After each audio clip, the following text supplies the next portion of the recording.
The medical bay of Frontier Station Epsilon hummed with its usual symphony of beeping monitors and whooshing air filters. Nessa pressed her palm against the identification panel, feeling the slight tingle as it scanned her biosignature before admitting her into the recovery ward. Her silver eyes swept across the rows of occupied beds, each containing patients from a dozen different worlds across the galactic network. She was nervous. This was only her third week working in the interspecies medical wing, and the variety of alien physiologies still overwhelmed her sometimes. Back on Valtoria Prime, she'd trained exclusively on her own species beings, with violet skin that shimmered like oil on water, tall and willowy with large eyes that could see into the ultraviolet spectrum. Here, though, every shift brought new challenges and new species she'd only read about in textbooks. Nessa! Jix's voice cut through her thoughts. Her friend bounced over, twin braids of white hair swaying. You got the new admission in Bay 7. Just came up from emergency surgery. What species? Nessa asked, already pulling up the patient file on her wrist display. Human, Jix said, wiggling her eyebrows suggestively. And apparently quite the specimen. Half the staff found excuses to check on him during pre-op. Nessa felt her cheeks darken to a deeper violet. Humans were still relatively new to the galactic community, only making first contact 15 years ago. She'd seen a few in passing on the station, but never treated one. Their biology was supposed to be relatively straightforward, mammalian class with bilateral symmetry. But there were always surprises when dealing with a new species. Stop it, Essa muttered, though she couldn't suppress a small smile. I'm a professional. Sure you are, Jix teased. Just remember to check his vitals thoroughly. Very thoroughly. Rolling her eyes, Nessa made her way to Bay 7. The privacy screen was drawn, and she took a moment to review the chart. Marcus Hunt, 29 Earth years, engineer assigned to the station's propulsion division. He'd been injured in a shuttle accident, nothing life-threatening, but he'd sustained a concussion, several cracked ribs, and significant bruising. The surgery had been to repair internal bleeding. He was expected to make a full recovery. Taking a deep breath, Nessa stepped around the screen. Her first thought was that Jix hadn't been exaggerating. The human lay unconscious on the bed, his face peaceful in drug-induced sleep. His skin was a warm tan color, darker than she'd expected, with strong features, a square jaw, dusted with dark stubble, a straight nose, full lips. His hair was black and slightly curly, cut short, but still long enough to show some wave. But it was his build that truly surprised her. Humans were supposed to be relatively compact compared to Voltorians, yet this one seemed solid, muscular in a way her species never achieved. Even relaxed in sleep, she could see the definition of his shoulders and arms where they rested outside the medical sheet. He's something, isn't he? Nessa jumped, spinning to find Arishan, the head nurse, standing behind her. The older Voltorian woman had skin that had faded to a soft lavender with age, and her silver eyes held knowing amusement. I was just reviewing his condition, Nessa said quickly. Of course you were. Ren's voice was dry. His vitals are stable. He'll probably sleep for another 6 to 8 hours while the healing accelerators do their work. Run standard monitoring protocols. Check his neural activity every hour. Keep an eye on his chest mobility to ensure the rib repairs are setting properly. Yes, ma'am. Arachan paused at the screen, then looked back. Nessa, a word of advice. Humans are charming. They have a way of getting under your skin with their expressiveness and emotional openness.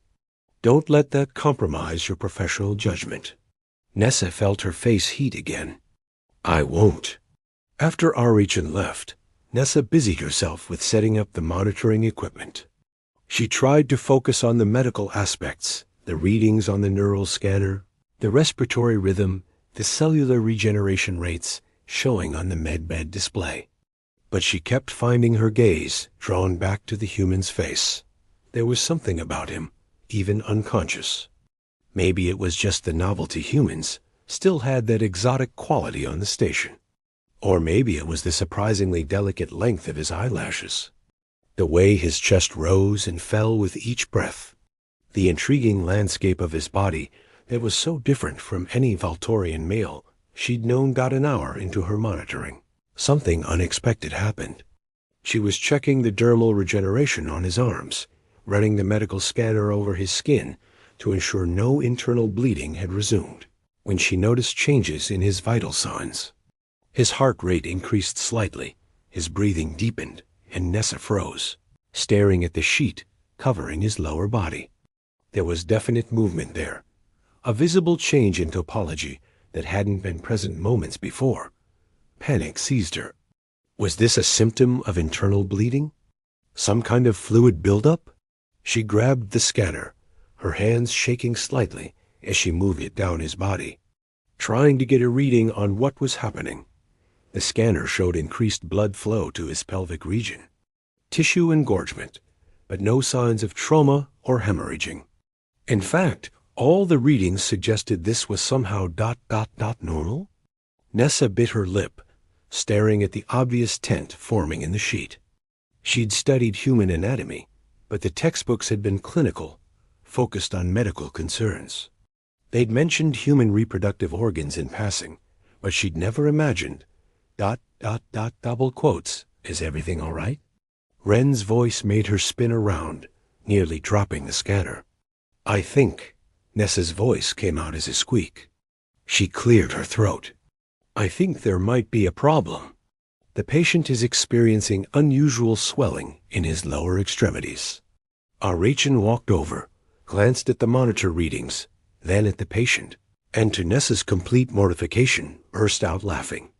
She actually had to cover her mouth to stifle the sound, her shoulders shaking with mirth. That's not a medical emergency, dear, Arachin managed between chuckles. That's just a normal human male response.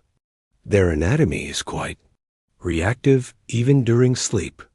Increased blood flow to that region is perfectly natural for their species. It happens several times during their rest cycles. Nessa felt like she might faint from embarrassment. Oh, the textbooks didn't mention. Textbooks rarely cover everything, Arachin said, her eyes twinkling. Consider it part of your continuing education. Just note it in his chart as normal physiological response and carry on. As Arachin left still chuckling softly, Nessa took several deep breaths, trying to calm her racing heart. She dutifully made the note in the chart, her fingers trembling slightly over the display. When she finally worked up the courage to look back at the patient, she found him watching her.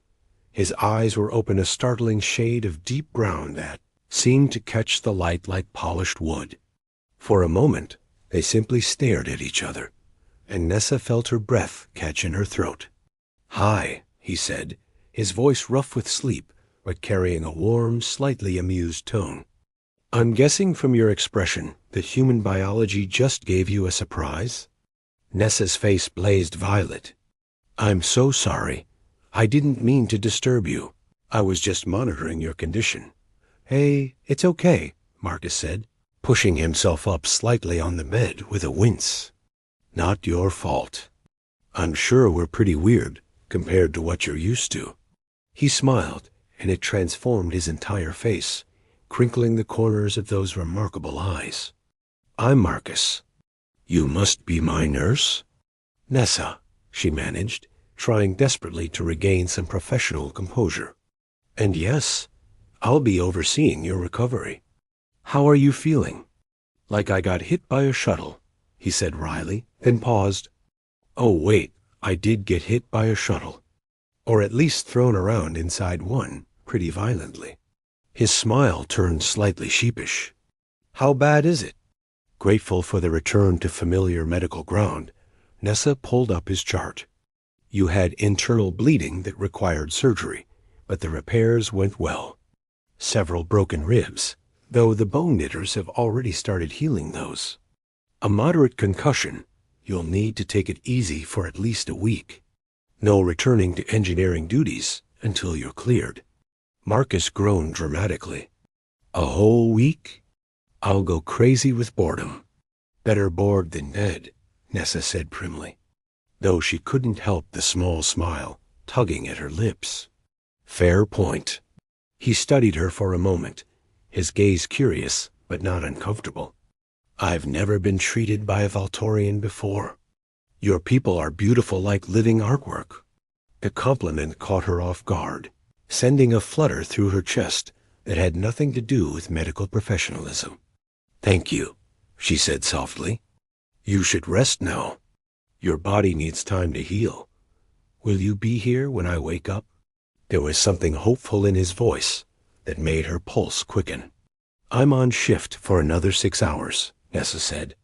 So yes, I'll be monitoring your progress. Good.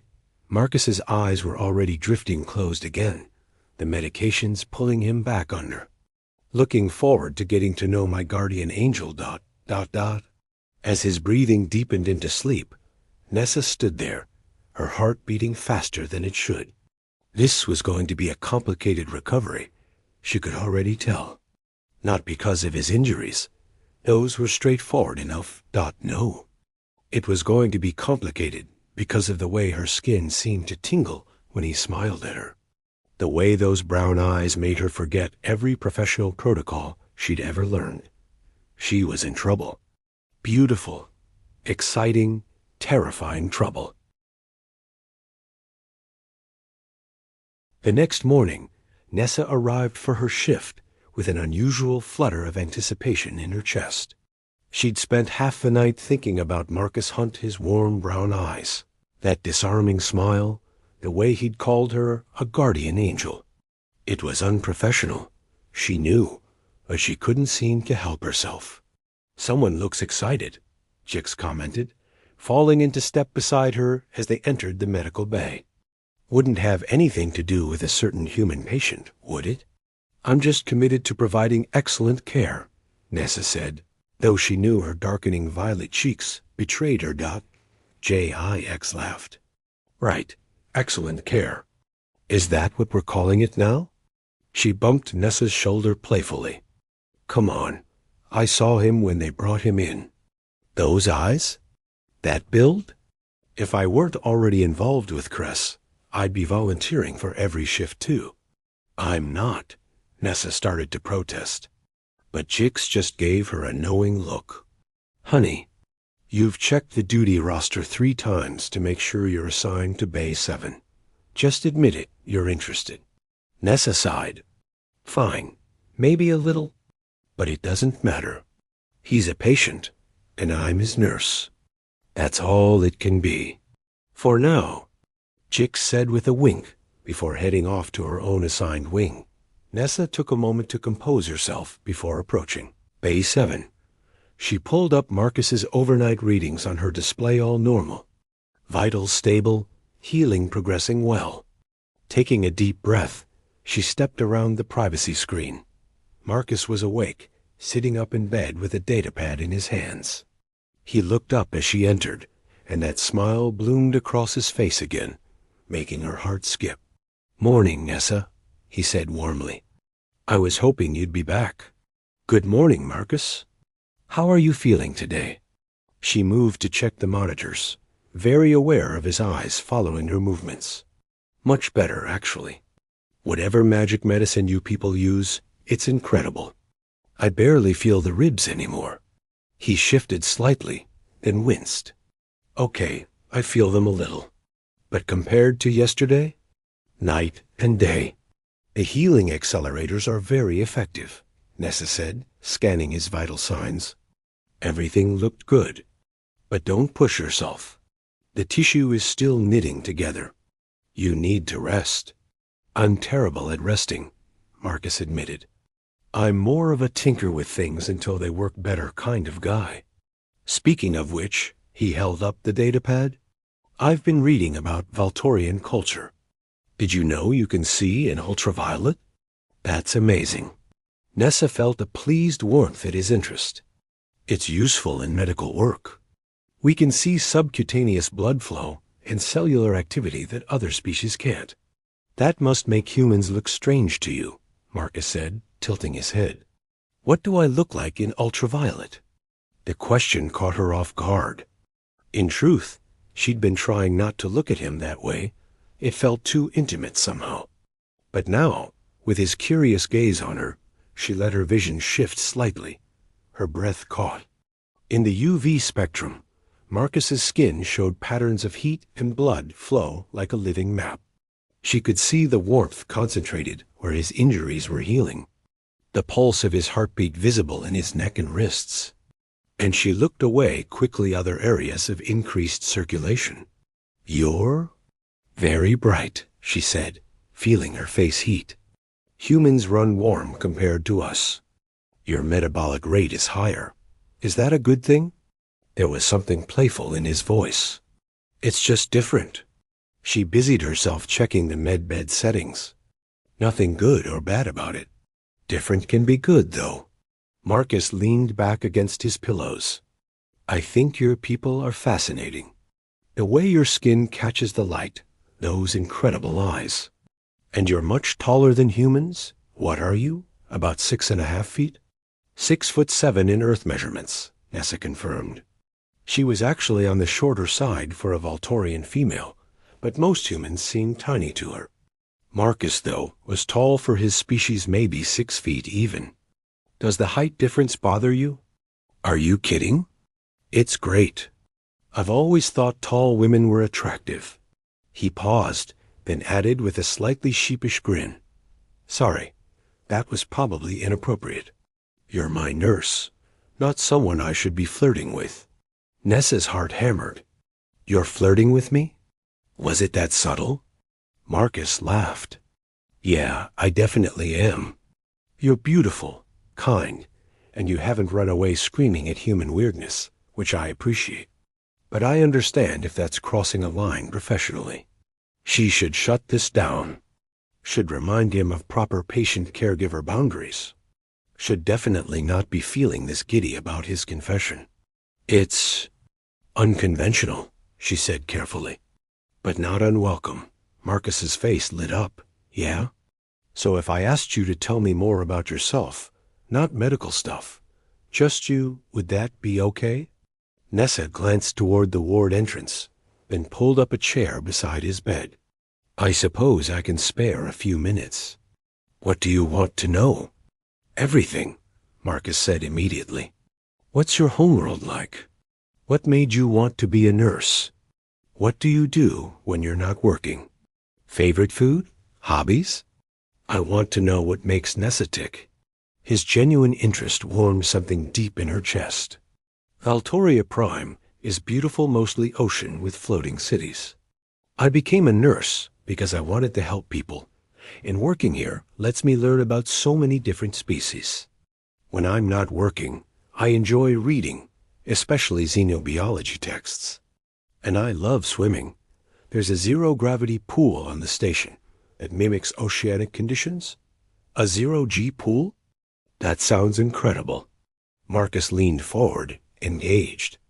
I'd love to see that sometime. If you'd show me, once I'm cleared for activity. Maybe, Nessa said, trying not to smile too widely. Now your turn. Tell me about Earth. For the next hour, they talked. Marcus described his childhood in a place called Colorado, surrounded by mountains. He explained his work as an engineer, his passion for designing more efficient propulsion systems. He made her laugh with stories about his first disastrous attempts at cooking in the station's multi-species kitchen.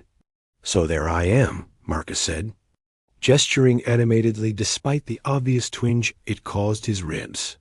Trying to make pasta, which should be simple, right? Boil water, add noodles. Except I accidentally grabbed Krillian grain noodles instead of wheat, and those things expand to like 50 times their original size when you cook them. The pot overflowed. These massive noodles are slithering across the floor like tentacles. And the Krillian chef is shouting at me in 3 different languages. Nessa couldn't help it.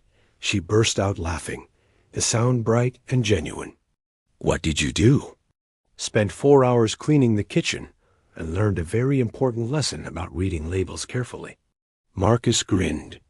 Worth it, though. The chef, Gromuk, took pity on me and taught me some actual Krillian cooking. We're friends now. You seem to make friends easily, Nessa observed. Life's too short to be alone, Marcus said with a shrug. Besides, everyone has something interesting about them if you take the time to look. His eyes met hers with unmistakable meaning. Some people more than others. Before Nessa could respond, Jix's voice cut through the moment. Nessa! Need you in Bay 3? We've got a situation with a Thalaxian patient. Nessa jumped up, suddenly remembering she had other patients to care for. I have to go. I'll check on you later. I'll be here, Marcus said warmly. Not like I can go anywhere. As she hurried away, she could feel his eyes on her, and her skin tingled with awareness that the rest of the shift passed in a blur of medical tasks. But Nessa found her thoughts constantly drifting back to Bay 7. During her lunch break, she caught Jix studying her with an amused expression. You've got it bad, Jix announced, biting into something that looked like crystallized fruit. I don't know what you're talking about, Nessa said primly. Please. You've been smiling at your datapad for 10 minutes. What's on there, his medical chart? His vital signs aren't that exciting, honey. Nessa glanced down and realized she'd pulled up Marcus's file without thinking. She quickly closed it. We just had a nice conversation. He's interesting. You, huh? Jix leaned back. And attractive. And clearly into you, from what I could tell when I passed by earlier. So what's the problem? He's my patient, Jix. There are ethical considerations. Sure, while he's actively under your care. But he's healing fast. Another week, and he'll be discharged. Then what, you just never speak to him again? Nessa hadn't thought that far ahead. The idea of not seeing Marcus anymore sent an unexpected pang through her chest. I don't know. It's complicated. Life is complicated, Jix said sagely. Doesn't mean you should avoid something good just because it might be messy. Just be smart about it. And for Star's sake, learn about human courtship customs before you accidentally insult him or something. That evening, after her shift ended, Nessa found herself in the station's archive library. It was a quiet space, rarely used now that most information was accessible digitally. But some older materials hadn't been fully digitized yet, including many cultural texts from Earth. She found a section on human social customs and began reading. Her eyes widened as she learned about the complexity of human romantic relationship, the dating rituals, the concept of making the first move, the importance of physical touch in their bonding process. One particular text caught her attention, a guide to human intimacy that was surprisingly frank about physical relationships. Nessa felt her face heat as she read descriptions of how humans expressed affection, the significance of kissing, the way they used touch to communicate desire. Volturian relationships were much more formal. Courtship was structured. Physical contact limited until bonding contracts were established. The human approach seemed simultaneously chaotic and thrilling. Interesting reading material? Nessa nearly dropped the datapad, spinning to find Arrechin standing behind her. The head nurse's expression was knowing. I was just researching, Nessa stammered, to better understand our human patients. Of course. Arrechin settled into a nearby chair. Let me give you some advice, Nessa. I've been working with multiple species for 30 years, and I've seen many young nurses develop feelings for patients. It happens, especially with species as emotionally expressive as humans. I'm not. Arrechin held up a hand. Don't bother denying it. I have eyes. Marcus Hunt is charming, attractive, and clearly interested in you. And there's nothing wrong with that, as long as you're smart about it. Nessa sat down slowly. What do you mean? While he's your patient, maintain professional boundaries. But once he's discharged and no longer under your direct care, that's your personal business. Just be prepared, interspecies relationships have challenges. Different life expectancies, different cultural expectations, different physical needs. Humans and Voltorians are compatible, though, Nessa said softly. I checked. Similar environmental requirements, comparable lifespans, no major biological incompatibilities. Rachel smiled. You checked. That's sweet. Just take it slow, dear. Get to know him properly. And whatever you do, communicate clearly. Humans are expressive, but they're not mind readers. After Rachel left, Nessa sat in the quiet library, thinking. She'd spent so long focused on her career, on learning and growing as a medical professional. She'd never expected to feel this pull toward someone, especially not someone from a completely different world.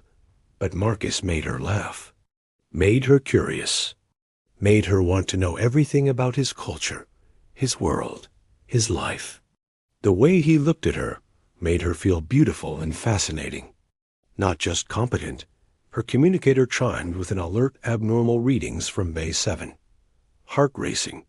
Nessa rushed back to the medical wing. She found Marcus sitting on the edge of his bed, looking frustrated and slightly embarrassed. The monitors were beeping urgently. What happened? Nessa demanded, already scanning him for signs of distress. I tried to stand up, Marcus admitted. Thought I was feeling good enough to walk around a bit. Turns out I was wrong. Got dizzy and had to sit back down fast. Sorry for the scare. Relief washed over her, followed quickly by exasperation. You can't just decide you're ready for activity. Your body is still healing. You could have reopened your injuries or collapsed. I know. He looked genuinely contrite. I'm just not used to being cooped up. I feel fine, so I forget I'm hurt. Nessa ran a full scan, checking for any damage. Everything was okay. He just pushed too hard too fast. You're lucky. But you need to follow the recovery protocol, Marcus. That means staying in bed unless I or another nurse clear you for movement. Yes, ma'am, he said meekly, then added with a small smile. I like it when you use that stern voice. Very authoritative. Despite her worry, Nessa felt a smile tugging at her lips. You're impossible. One of my many charms. Marcus settled back against the pillows. Stay for a minute? I promise I'll be good. She should say no. Should finish her checks and leave. But instead, Nessa found herself pulling up the chair again. Just for a minute, she said. Marcus's smile was worth breaking protocol for. Tell me more about zero-G swimming, he said. It sounds amazing. And as Nessa described the sensation of floating in water with no gravity, watching schools of luminescent fish from a dozen worlds drift by, she realized something important. She was falling for this human. This warm, curious, impossible human who made her feel things she'd never felt before. It terrified her. It thrilled her. And she couldn't wait to see where it led.